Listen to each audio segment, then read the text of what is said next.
repeat. If you want to be an impactful personality, you have to develop certain types of thinking and perceptions that change the way you see yourself and see the world. No matter what you want to do in life, no matter what your ambitions that your dreams can come true, if you persevere, if you work hard, if you realize that what you might think is impossible is possible in today's world. Your life is what you think it should be.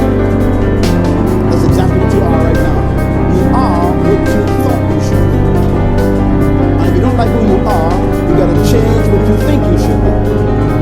What you think is more important than what you do. And so if you want to change, you got to work on this attitude thing. Starts as soon as you open up your eyes in the morning or whenever it is that you start the day. As soon as you open up your eyes in the morning, you enter your consciousness. It is at that moment that your creativity takes its powerful. Right there and then, you have an opportunity to steer your thoughts and your emotions in the direction that you want them to go, not in the direction that they're telling you to go. In other words, you can literally choose to seize the day, or you can let the day seize you. Nothing works the first time. When you try something new, it probably won't work. Every failed experiment is one step closer to success. You got to take risks.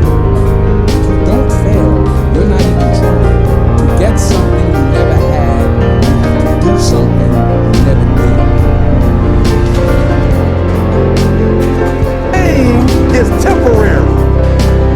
It may last for a minute, or an hour, or a day, or even a year.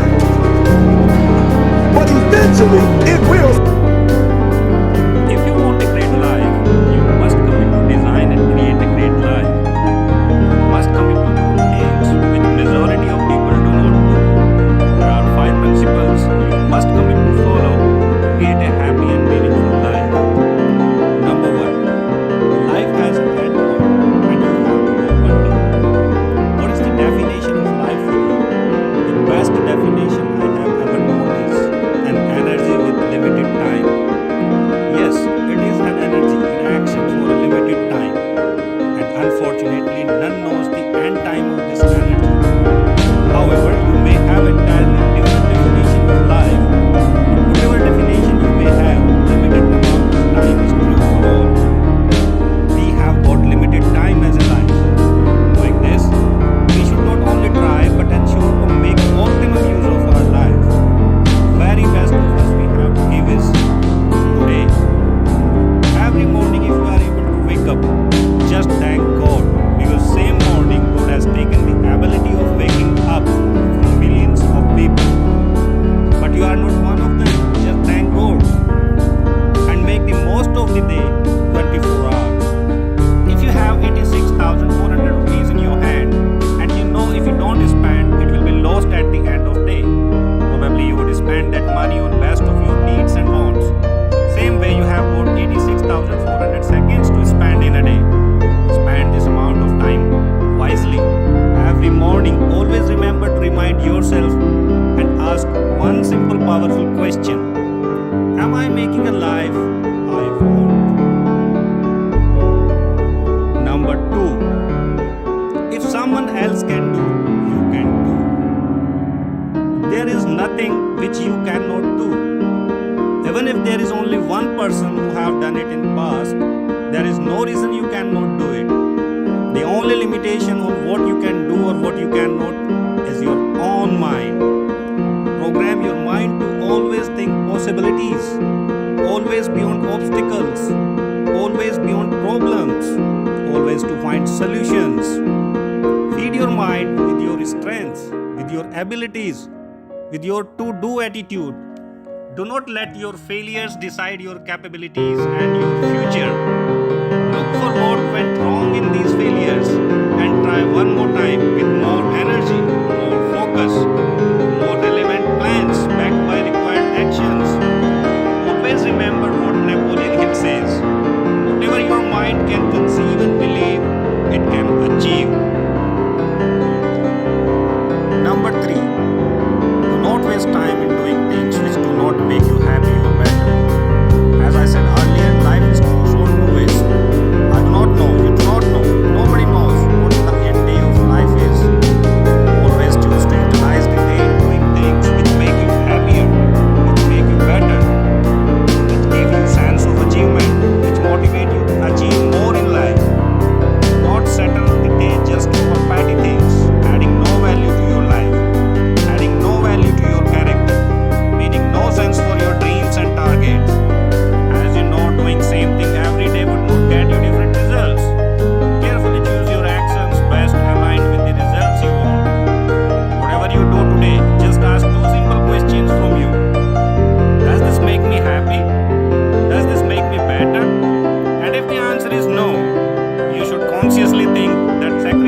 key role in your life. You are best known by the company you keep. Unfortunately, everyone you think will not share the same positive energy, but you let them go their way. You mind your own path and energy. Find and surround yourself with those positive people who share same level of thought process and positive attitude. Those who are truly aligned with you and with your vision will never hold you back from creating the life you want. Those who see your spark and agree to shine with you will always be your people to motivate you for living a great life as you want. Number 5. Always focus on what you want. Universe always answer to what you seek in your life. If your focus is hating, jealous and negativity, you will find plenty of it. If you focus only on good and positive things, you will attract good and positive only. Make it your habit to notice good in others, to be grateful for.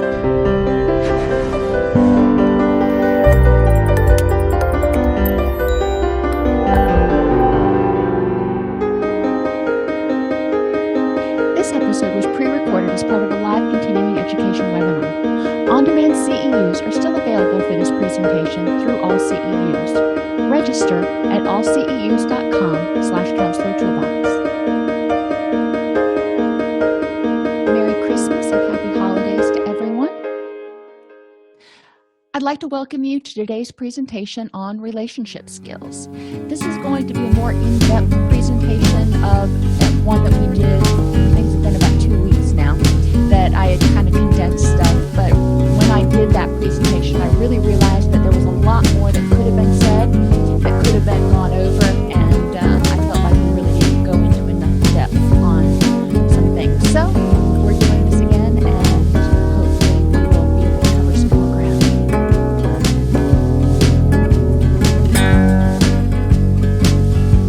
What we're going to cover today is building empathy. One of the things that a lot of our clients have difficulty with understanding the difference between sympathy and empathy, and also just developing empathy. We are so concerned about responding to what other people say, about defending against what other people say. A lot of times we don't take time to kind of get into their space, not physically of course, but try to get into their headspace and understand where they're coming from, why they may be reacting a certain way. We'll talk about some of the tips for overcoming the most common communication barriers. This is something that I go over a lot. It doesn't matter whether it's couples counseling or whether it's parent-child or whether it's a single person that's in there talking to me and saying they're having difficulty getting along with people or people don't understand them. So we'll talk about some of the common communication barriers. We'll talk about tips for fair fighting or discussing, as I like to say. Hopefully it doesn't get to the point where it's that heated. And then we'll go on to sweetening relationships, developing closer relationships, how to help people learn how to compromise. It's something we don't do a lot. Y'all know I'm fond of EPT. So we're talking about enhancing interpersonal effectiveness on compromise. We'll talk about getting your own needs met, giving emotional support, being more thoughtful.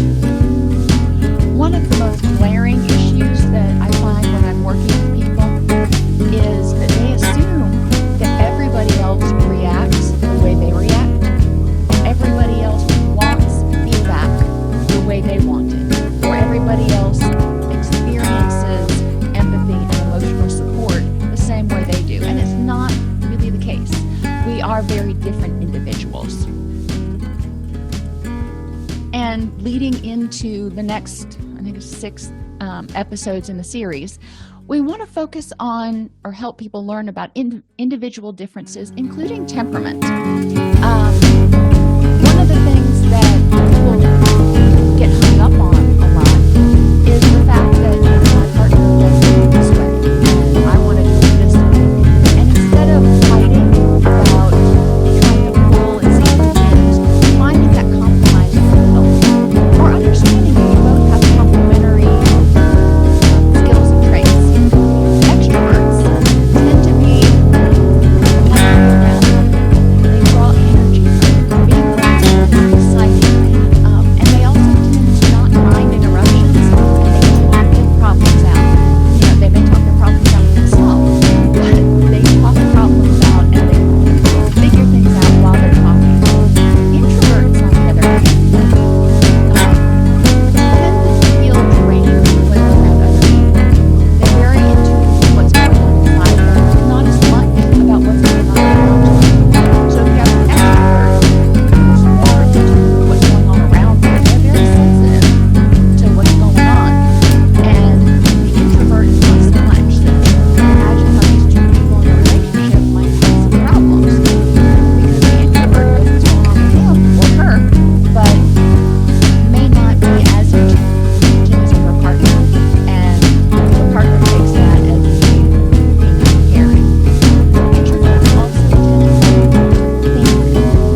sure where they came up with these labels, but we're going to stick with them. They're Myers-Briggs, Keirsey, temperament sorter terms, and it's easy to find a lot of information on that website.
False.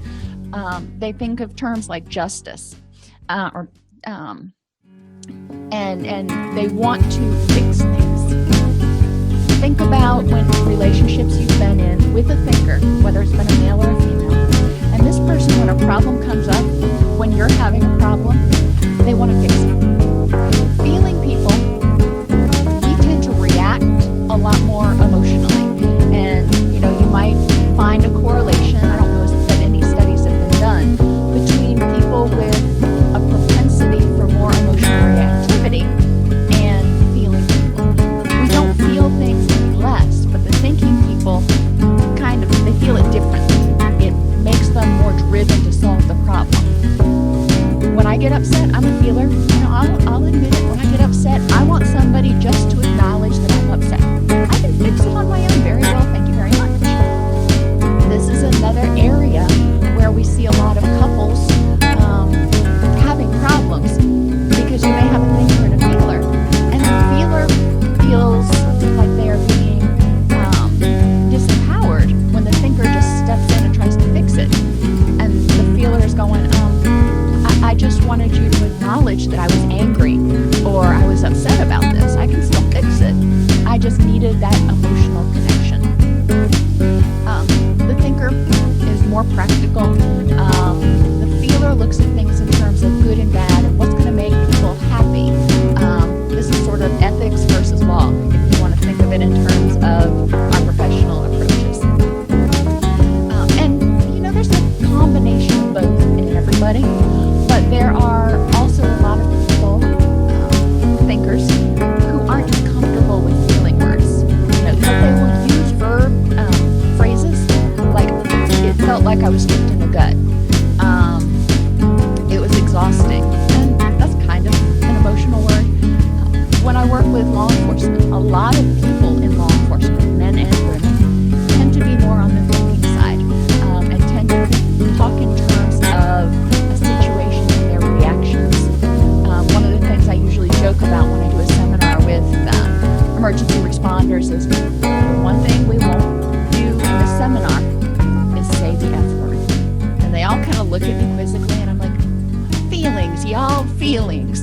like, oh, that was funny.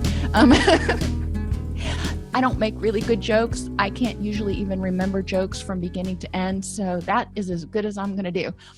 But it breaks the ice because, I go in there being a mental health professional, and they expect, assuming that we're going to start talking about feelings and what makes them stressed. And, yeah, we're going to talk about it, but we're not going to divulge a bunch of that stuff if it makes them feel uncomfortable. So encouraging people to talk about the way they react to things and mimic each other's verbiage will help people communicate a lot better on this level, on this dimension, which is really kind of your empathy dimension.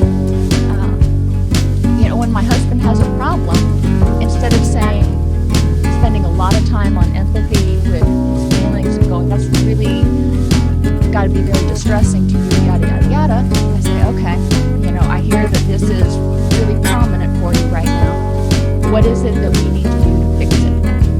And again, he's very capable of fixing it himself, but we're brainstorming, and this is how he deals with issues, and this is how he deals with turmoil in the beginning of his process.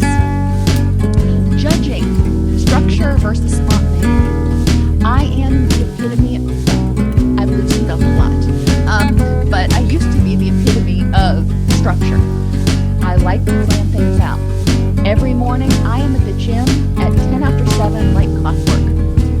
And if my schedule gets off, it kind of throws me a little wonky. Since I had kids, I've gotten a lot more flexible, and things happen when you have children. But I still really like to have structure. I like to know what I'm doing from moment to moment, from day to day. Chuck, on the other hand, is much more perceiving, much more spontaneous. He'll get up in the morning and go, you know what, I'd like to go fly this evening. And I'm like, but you hadn't scheduled that even. How can you do that? But it doesn't, that's how he operates. He doesn't need to have every minute planned out. Nothing's wrong with either one. So how do you make the two live in harmony? Well, we've kind of worked it out for ourselves, and this is going to be different for everybody. He knows I need structure. I know he needs a little bit of wiggle room. So we'll set aside certain days that are just family activity days, where I know the whole day is going to be, kind of up in the air and loosey-goosey, but I can plan for that. I can plan for the loosey-goosey, which makes me happy. So asking people, how much structure do you need?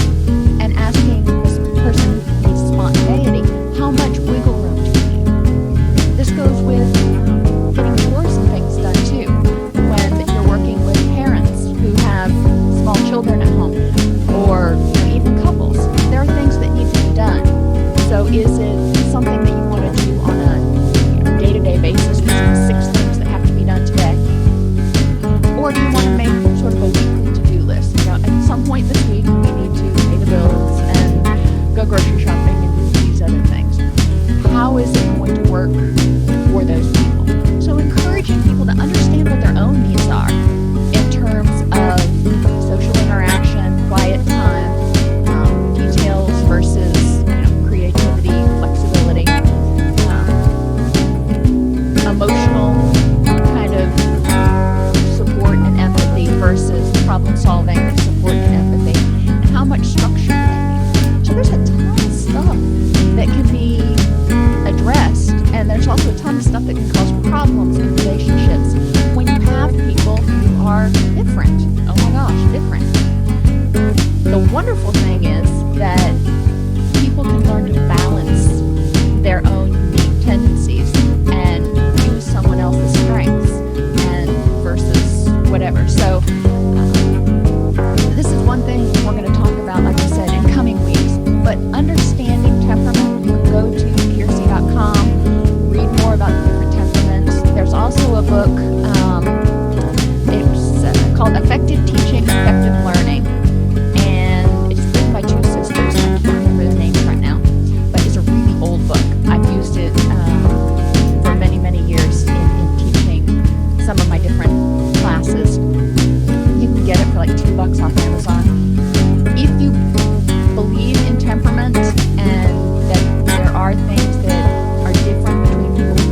clients in a way that's meaningful to them because their temperament is different? How can we structure our groups? And likewise, how can we help people communicate better with one another?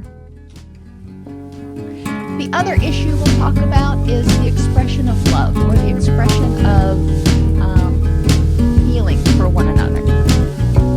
There are, according to Gary Chapman, 5 love languages. And, we'll stay with that because it seems to fit pretty well. Really good book. Receiving gifts is one. So asking people, or even paying attention to what is it that makes their eyes light up? In what way can you effectively communicate to them how you feel about them? Because a lot of people have different love languages. So if acts of service is your love language, so if somebody does something like cleans the house for you or whatever, and it means a lot to you, and you do that for them, but that's not their love language, they're not going to receive it in the same way because that's not their love language. They'll be appreciative, hopefully, but it's not as meaningful. So you want to find out, what is it that is this person's love language? And what is mine? Because it's important to communicate what your love languages are instead of trying to make somebody guess or read your mind. So receiving gifts, and it doesn't have to be, huge gifts. It can be little notes. It can be hand-picked flowers. It doesn't have to be something really expensive. But sometimes thank you for that link for the Fairhurst book. Sometimes people just need gifts, and my daughter will, and I guess that kind of goes under words of affirmation, quality time. Now the first caveat here is to define what quality time means to that person. Does that mean sitting on the couch and going on a Netflix binge? Or does that mean going on vacation together? Or candlelight dinner? What does quality time look like, and what makes it quality as opposed to just time? Words of affirmation, saying nice things, giving people compliments, and giving people encouragement. I remember when I was studying for my NCMHCE and getting ready to go take that, my daughter, who at the time was 7, would put little notes on my pillow and on my study materials. "You got this, Mom." It was so adorable because, I'm not that way. I am not one who tends to, without actually making a concerted effort, to put a lot of notes around and, kudos and stuff. But I learned from her that day, and that during that period, that does mean a lot to her. So I've tried to start doing that for her. A lot of times we can learn about people's love languages by the way they try to express their feelings to you. Acts of service and devotion. So what do people do to try to be kind to you, to try to help you out? And physical touch. It can be a hug. It can be, sitting on the couch together, snuggling. It can be a whole different range of things. But sometimes physical touch is one of the love languages. Back massages, those are good. So common communication barriers. You've gotten to the point where you help people start understanding that they may be kind of different in terms of their temperament. And they may have different love languages. So how do we effectively communicate our feelings for one another in actions, not just words? Gotten there. But then we still have communication barriers. One of them is over-explaining. If somebody asks a question or asks you to do something and you explain it ad nauseum, it can get to the point where it feels condescending. So make sure you're not over-explaining stuff.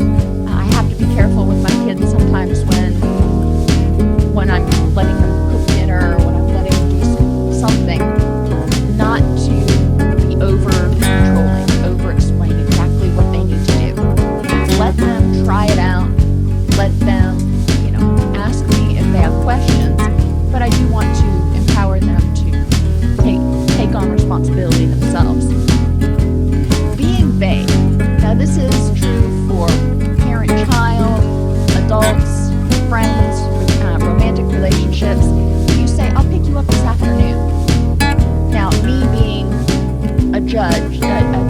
structured.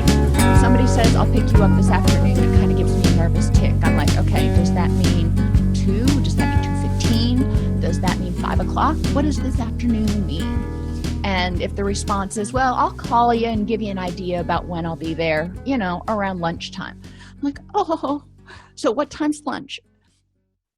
Being more specific so there's no misunderstandings. If I tell my kids you need to be ready to go somewhere this afternoon, to my son, that may mean 4 o'clock. To my daughter, that means noon. Being specific.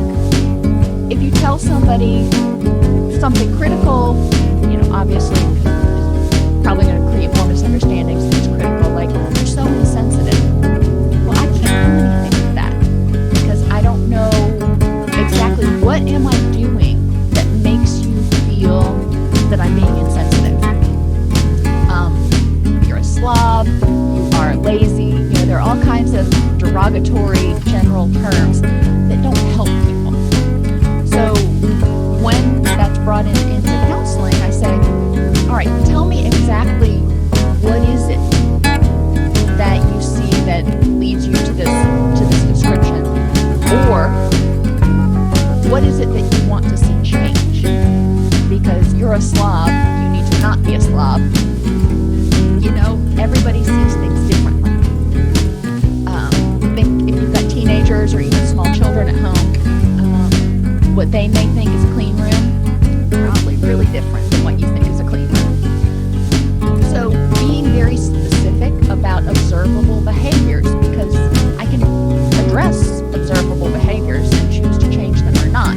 However, I can't address something that's vague that I don't know exactly what it is that you're pointing out. Another common misunderstanding is quality time, and I already talked about this a little bit. What does quality time mean to you? What does quality time mean to the other person? And then what's the happy medium that we can find? Mind reading and assuming.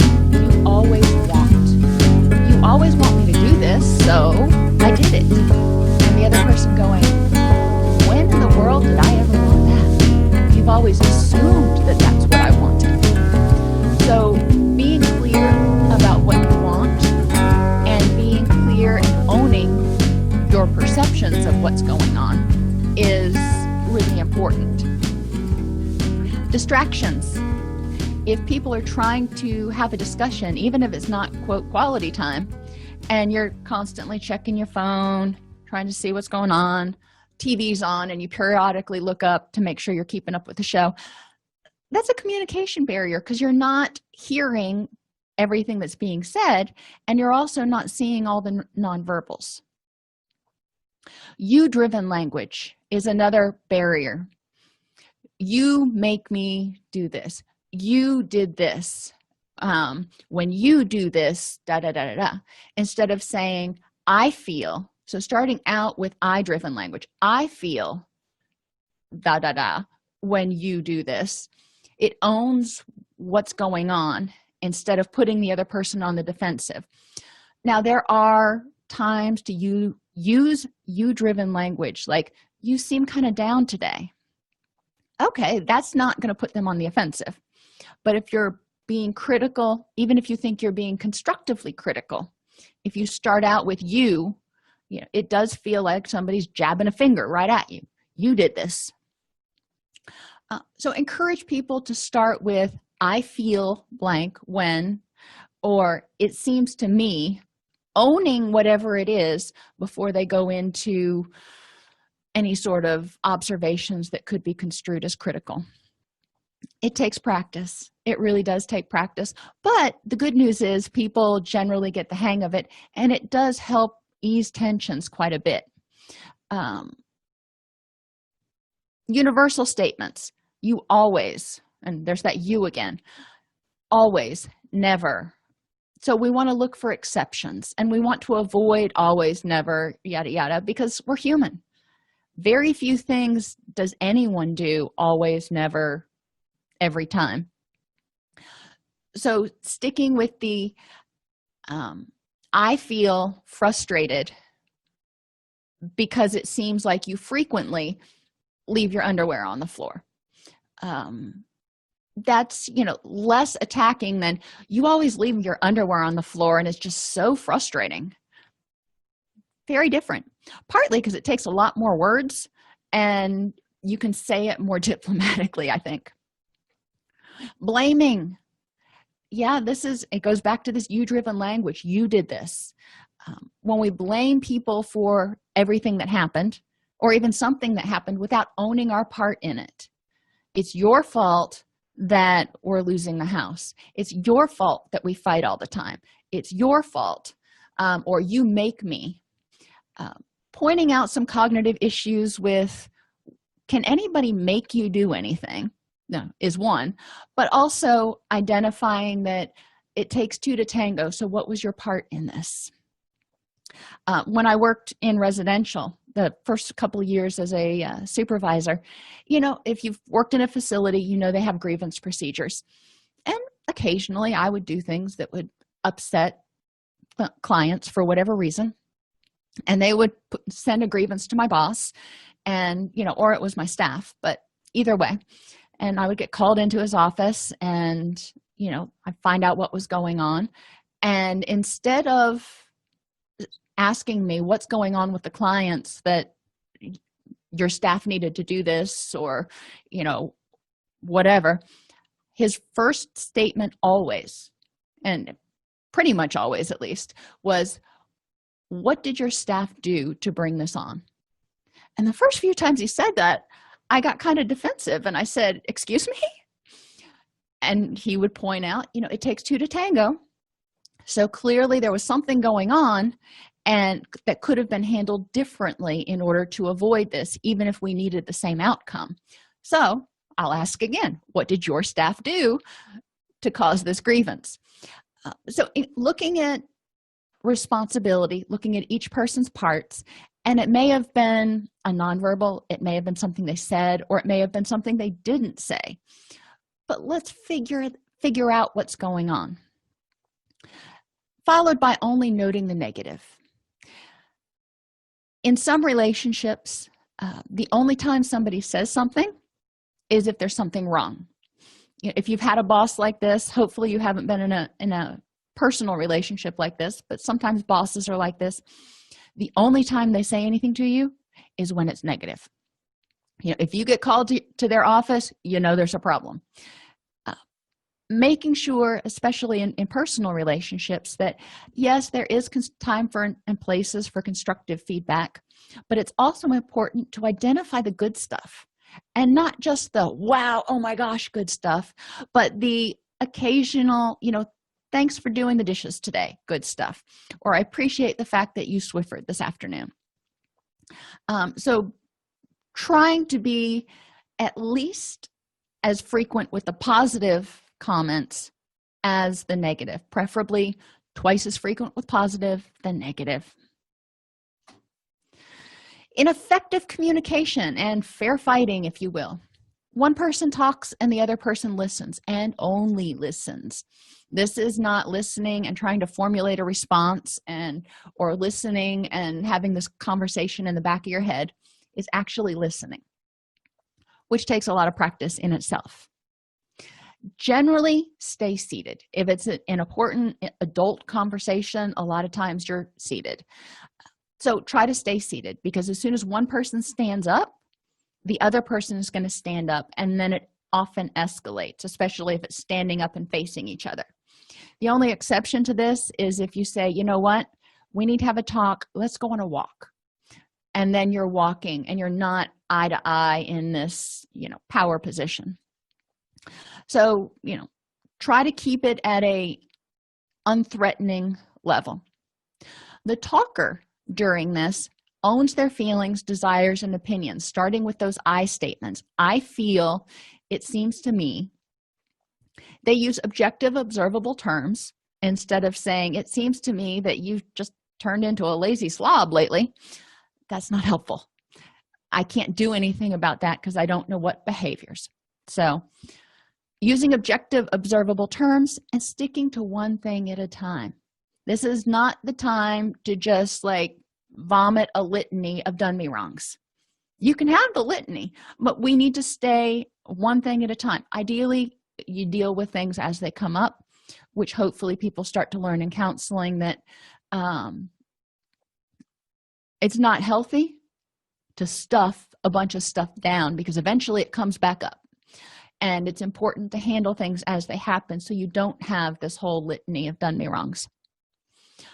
Okay, so that's what the talker's doing. The listener, when the talker is finished, paraphrases what they heard.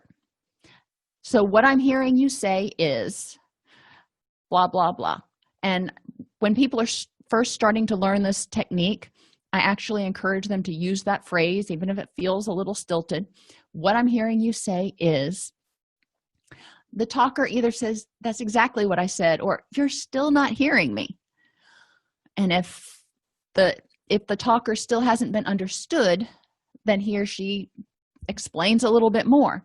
And they keep going back and forth until the listener understands fully what the talker was saying. And then he or she can respond with whatever they need to respond. And then the roles reverse.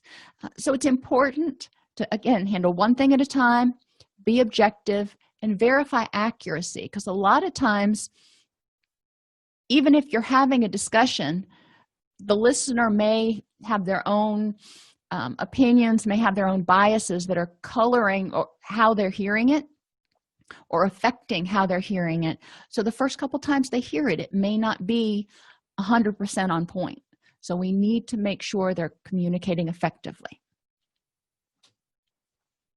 All right, so now we've handled all the hiccups and bumps in the road. Let's talk about the good stuff. If you have clients that are hiccuping, yes, they need to deal with that, but at the same time, let's add some positive stuff. We want to eliminate the negative, but we need to add some more positive. We need to make them remember why it's worth the effort. Love is a combination of emotions and actions, including talking, compassion, and trust. So some things that are suggested: rewriting your vows or promises, having a recommitment ceremony, or imagining what it would be like if your partner were gone. And this last one is more effective if you do it when your partner's on a road trip or you're on a road trip and you're actually separated, and then not having contact with that person for 24 or 48 hours. Make sure they know what you're doing before you do this. But it gives you an idea about how intertwined the two of you are. And generally, by the end of that period of time, you'll have some insights as to, all the good stuff that you miss when you're not communicating. Communicate to your partner in his or her love language in order to help that person feel more valued. Make an effort. Write down a list of things your partner could do that would make you feel loved or happy, and exchange them. Don't rely on mind reading. Don't even rely on, well, he knows my love language is gifts, so what's happening? Well, what gifts? Exactly what is it that you're looking for? Or my love language is acts of devotion, so I'm sitting here and nobody's doing any devoting. Be specific. Again, those are pretty general terms. So make a list. We do this throughout the year. We keep running lists of things that each other and our kids say, oh, I would love to have that. So when it comes to birthdays and holidays, I don't have to guess and go, oh, I wonder what he'd like. I have a list. And I keep a list of things that I want, and they all keep lists of things they want, so we can exchange them. Takes out the mind reading, and then we can choose from there and maybe expand upon it. Remember, or get Google or Siri or somebody to remind you of birthdays, anniversaries, or even just happy occasions so you can celebrate. And a happy occasion could be, it was a sunny day today. Sometimes it's worth the effort to say, you know what? We haven't gone out in a while, and it was a good day today. Let's go out. So you're sharing and really kind of riding that wave of happiness. If you have a disagreement, take a step back and try to see it from your partner's point of view. And this kind of goes into that whole empathy thing. What is it that they're seeing?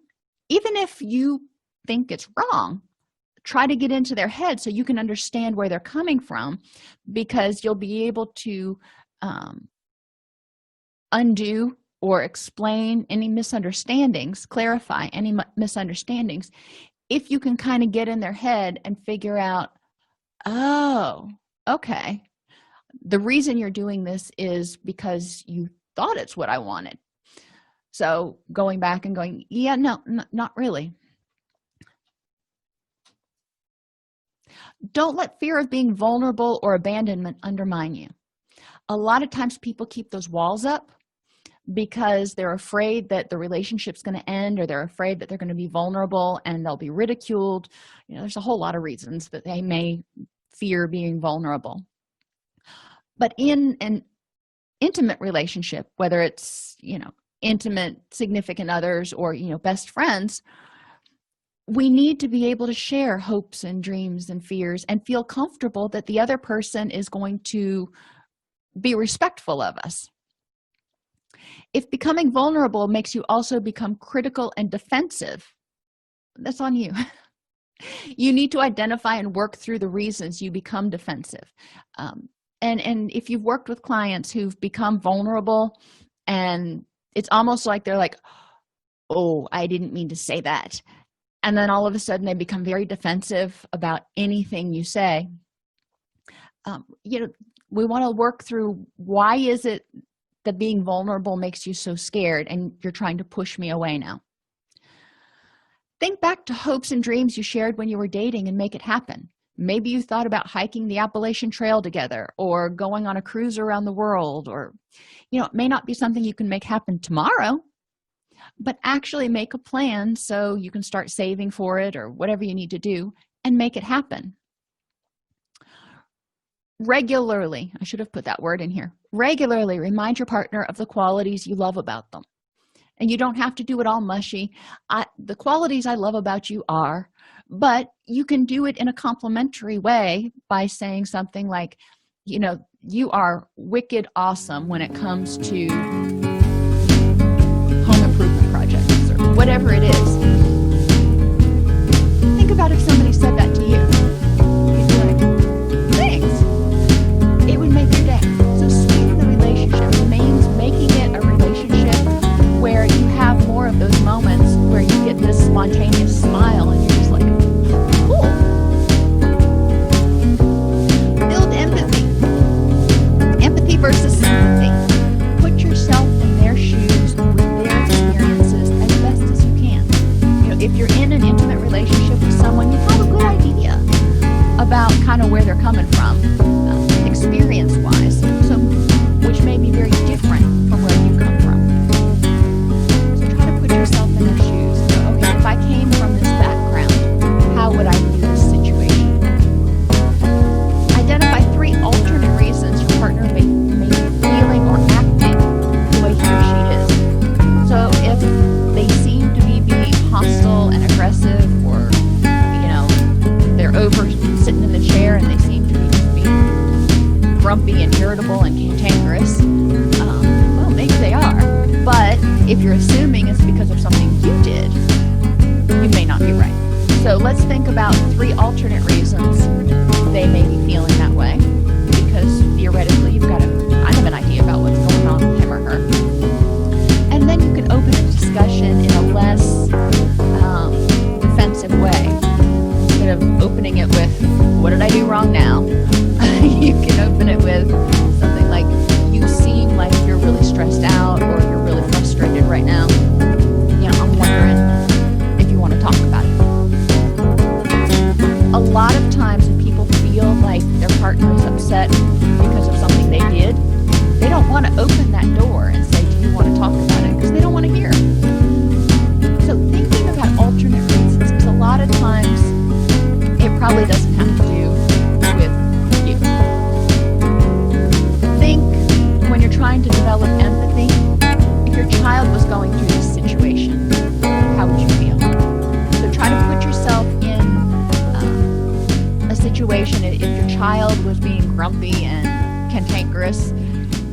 Would you be defensive and grumpy and aggressive right back and go, you are always in a bad mood. What did I do this time? Or would you sit them down and go, hey, buddy, what's going on? Hopefully it's the second. Remember that what you would want and need is not necessarily what your partner wants and needs. Going back to that temperament, not everybody needs somebody to help them brainstorm solutions. Sometimes they just need somebody to go, that day really sucked, didn't it? And you're like, oh my gosh, you have no idea. And then you can move on.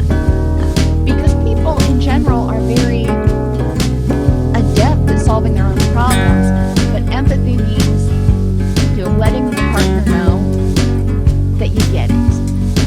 And, how you let them know you get it depends on their temperament and your communication.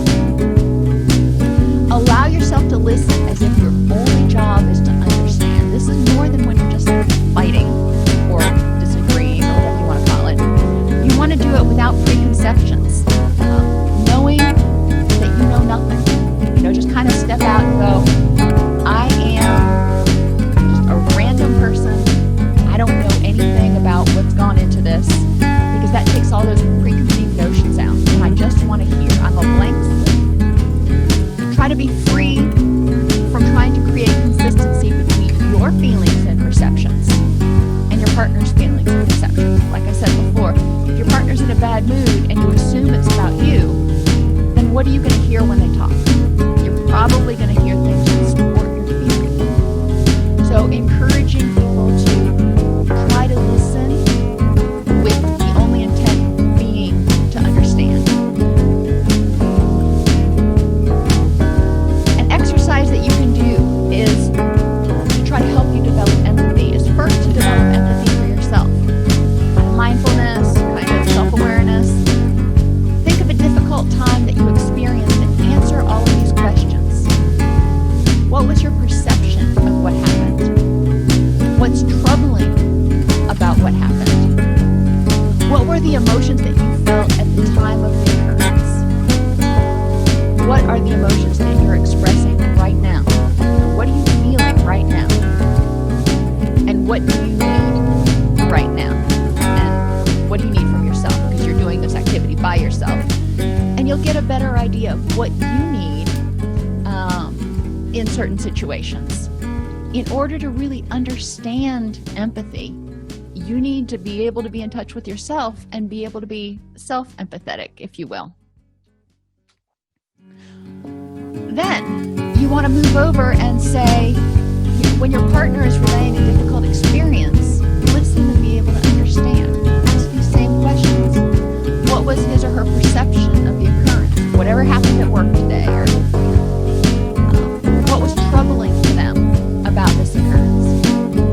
What were the emotions or reactions that he or she had at the time of the occurrence? So you're kind of getting an idea. You're trying to put yourself in that scenario. What emotions or reactions are being expressed in this moment? So looking at your partner, reading the nonverbals, listening to the words that are being said. Are they distressed? Are they just venting? What's going on? And what does this person need from you right now?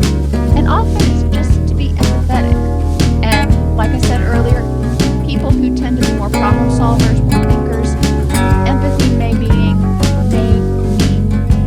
kind of helping them consolidate their process and think about how to fix the situation or what the right thing to do is in this situation. If you're more on the feeling side, it may be identifying what you're feeling at this point and just helping the person kind of talk through their emotions and feel validated.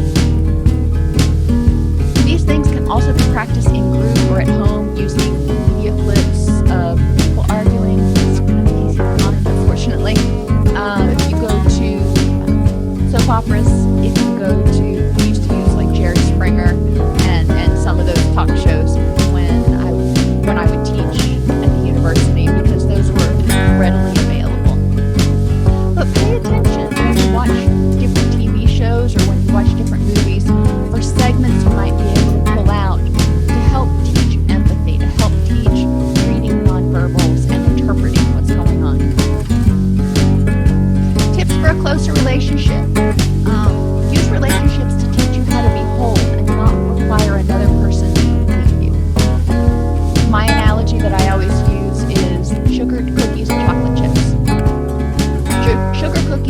themselves, amazing. Chocolate chips by themselves, amazing. You can eat either one by themselves. They are complete desserts. You put them together, you get something that is amazing, but different. And that's what we really want in relationships. We don't want people to be flour and eggs.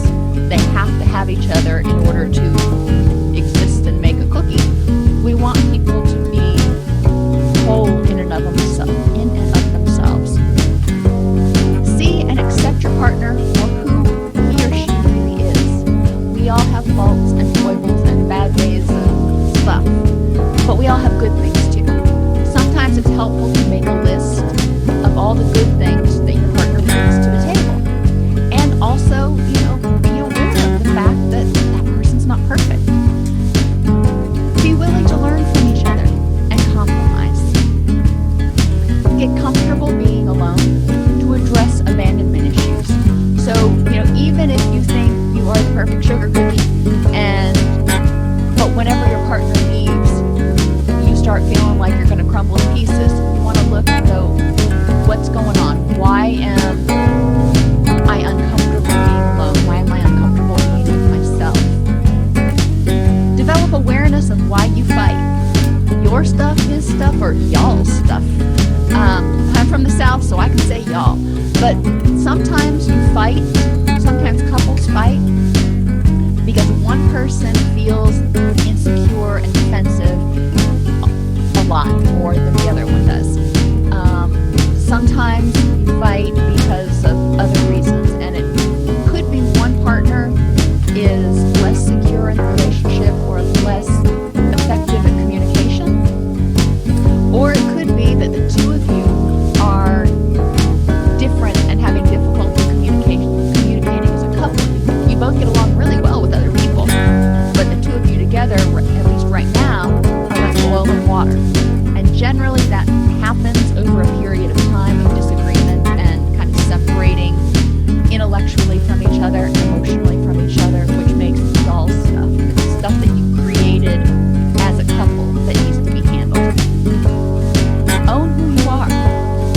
You can't be the first 6 months of a relationship. People tend to put on that best scenario, and then reality starts coming out. But own who you are, whether you do that first 6 months or not. Eventually, you're going to have to accept each other as you are. And, think of yourself first thing in the morning, if you've got curlers in your hair and cold cream on your face, and your partner's going to see that eventually. So, but own it and just be like, well, I do all this, so then I can look like this later, or whatever the case may be. But we're not going to look like Christy Brinkley 24/7. We are not going to act like Mother Teresa 24/7. Own it, because it's better to be good with who you are than try to be somebody different all the time. Embrace ordinariness. Be happy and celebrate the fact that it's just a day. We spent probably 20 minutes today watching the birds at the bird feeder. It's been cold, so they're coming to the bird feeder more often. And I love watching the little black-capped chickadees come in because they kind of do this undulating flight.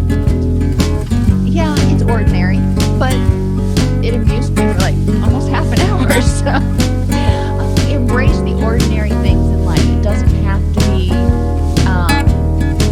extraordinary every day, or it would be extraordinary. Let go of expectations and embrace what is. Talk. Too often people forget to talk, whether it's as a family or as a couple. Make conversation starters. Be reading the news and say, hey, what do you think about? Or, have a conversation starter for dinner. We do that a lot at our table in order to encourage all of us to talk and share. But it brings a relationship closer. Compromising. Create a win-win. Whenever you can, create a win-win so you both get something out of it. Compromise based on priorities and needs. Sometimes I want something over here, but it's not a big priority. And my partner wants something over here that's a bigger priority for him. So I said, okay,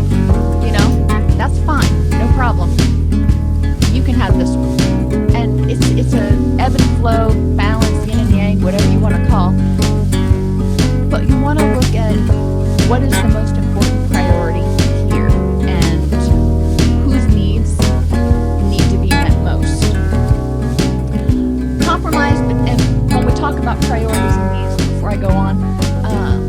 A lot of times around the holidays, this becomes a big issue. Whose house do we go to for Christmas? Whose house do we go to for Thanksgiving? What are the priorities? What are the needs, not only of the couple, but of the family? Because now we're taking into account, 20 or 30 other people. And maybe you haven't been to see one set of relatives in 2 or 3 years. So, probably more of a priority to get over there to see them as opposed to your family that lives 6 blocks down the street. And that's something they need to decide as a couple. Compromise between extroverts and introverts. We do this when we have celebrations. He's an introvert, I'm an extrovert. I love to have 30 people. He likes, dinner between 2 couples. And so we usually compromise and I keep it under 10.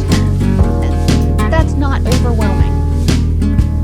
Compromise between detail-oriented and big picture. We kind of talked about that. You want to compromise between rationally focused and emotionally focused. We do this when it comes to animal rescue. My heart breaks for every little critter out there, and it doesn't just have to be dogs or cats. We would have a house full of possums and raccoons too if it was legal. But I want the poor little helpless animals to be okay, to feel happy. I always stress about the donkeys and the other animals being in the barn when it's cold outside, because they're cold. So we need to bring them inside. I know we can't bring them inside, but my heart wants to bring them inside. And Chuck is much more rational, and he's like, no, when we're talking about animals, we have enough animals right now, and we've worked out a system where we have slots, and we only have a certain number of slots for animals in our house. And if we fill them with permanent animals, then we can't foster anymore, because that just overwhelms our energy and our space and everything else. So that was the compromise. He kind of leads me in. Otherwise, I'd be the crazy cat lady that had 30 cats and 15 dogs and whatever, and a possum to boot. And then compromise between structured and spontaneous. If one person really likes structure and the other person just feels very hemmed in by it, figure out how you can make it work where both partners get their needs met. Know what you need and define it in observable terms. If you say, I want to be helpful or I want to be happy, that's not helpful. That's not helpful for a therapist, and it's not helpful for a spouse. What does that mean? What does being happy look like to you? Because people can't read your mind. So teaching clients how to assertively state and own their feelings, wants, and needs. I want this, or I feel this way about this. Ideally, communicate to the partner in their preferred learning style, visual, auditory, or kinesthetic. Obviously, if you're talking about disagreements, it's going to be visual or auditory. But if you're communicating to someone who's a visual learner, sometimes they're able to take in the information better if you write them a letter. And I don't mean write it and then send it to them so they get it at work. Write it, hand it to them at the dinner table, and the two of you can sit there, and after the person finishes reading, then you can talk about it. Remember, it's all about balance. You're not going to get all your needs met in either a day, so there's a compromise in there. And sometimes you just have to meet your own needs. Sometimes maybe your partner is just not a vacation person, and you are. So you may have to agree that, okay, that person goes out, once a year for a vacation with their friends, and you're good with that. So it's important to understand what you need, what your partner needs, and how you can make it happen in a way that's workable for both of you. Since not everyone's comfortable with feeling words, reflect your vocabulary. And we tend to do this when we've been around somebody for a while. We tend to use their words when we're talking to them more than we use our own. So it's good, but it's good practice to encourage people to pay more attention to how does your partner describe when they've had a bad day. Think about the last time they just had a really rough day. Tell me as much as you can exactly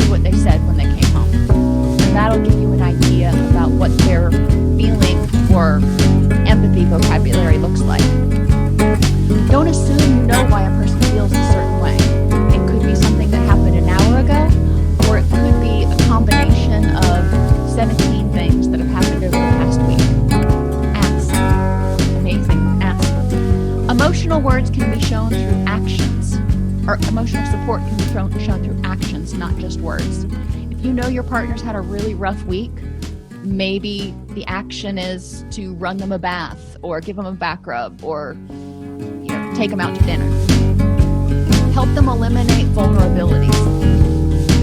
If they've had a rough time, if they're depressed, if they're anxious, think about vulnerabilities. Make sure they're eating well. Try to make sure they're able to get enough sleep, just like you would do for yourself. And then, in order to figure out what their process is, ask. And there was one scenario on Brooklyn 99, which is kind of a comedy show that I watch. Terry, who's this big burly guy, was trying to comfort Rosa, who was kind of a hardcore woman. And he's like, I know it's been rough for you. If you ever want to talk or want to get a drink or throw stuff off buildings, and just let me know. I don't know your process. And she's like, throwing stuff off buildings sounds pretty good. So it kind of demonstrates that instead of assuming that he knew what would make her feel better, he asked, and he gave her a pretty wide range. Be thoughtful by paying attention to what he or she likes and dislikes. The things you don't want to do. Maybe you don't want to go to your in-laws, but you do it anyway because it's the thoughtful thing to do. Keep a running list of gift ideas. Write sweet notes, text messages, or just thank yous. Embrace the ordinary. Remember those important dates. Truly listen. Be there during tough times, even if you're busy. You may be busy, but you may have to just set that aside because it's a priority to focus on your significant other at that point. And start some personal rituals just with the two of you, daily, weekly, or annual. Maybe each night you spend 30 minutes with no television or anything, just talking. It sounds ordinary, but it goes a long way to improving communication and making people feel more connected. Relationships are complicated. Basic areas to help people focus on include providing compassion and affectionate emotional support to one another. Providing thoughtful things, putting forth the effort to be thoughtful to your significant other, compromising when necessary, and embracing what's good instead of always focusing on what's wrong. These two books, Emotional Fitness for Empathy and Emotional